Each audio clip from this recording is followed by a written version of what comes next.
this video, I'm going to go through a pre-intubation checklist, which I think is a critical component to a safe intubation. I think it should be done on every single intubation, and it should be practiced in advance of having to do it in real life. So what do you actually need?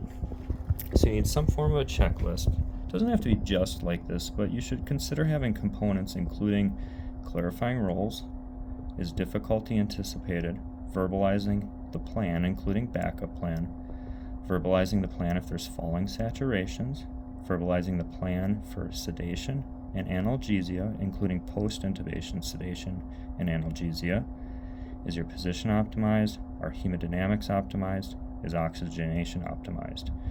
In addition, you should be going through your equipment and making sure everything is not only accounted for, but functional. All right, so what is an example of that? I'll go through what I would do in real life. For example, I have this patient I am going to be intubating for airway protection and hypoxic respiratory failure. I do anticipate difficulty. The patient is hypoxic and is mildly hypotensive. My plan is to utilize a MAC 3 blade on a video laryngoscope and an 8 ET tube with a regular stylet.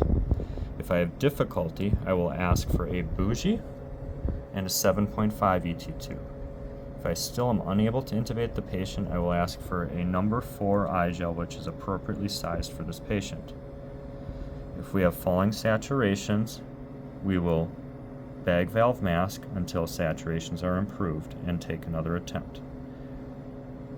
We will be using 20 of etomidate and 70 of rocuronium for intubation, sedation, and paralysis.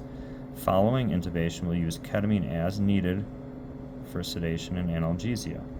Our position is optimized. Our hemodynamics are optimized with IV fluid going, and I do have push dose epinephrine ready and available if needed if post-intubation hypotension. And our oxygenation is optimized as much as possible with bag valve mask. I have all my equipment available and ready.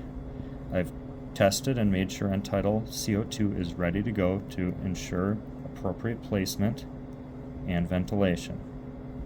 We are now ready to intubate. Is there anything else I need to think about before proceeding? So that's a very detailed version of doing it. Sometimes you're going to go through it a little bit faster, but those are in general the components you want to have. And be sure to practice it so you're comfortable doing it when it needs to be done in real life.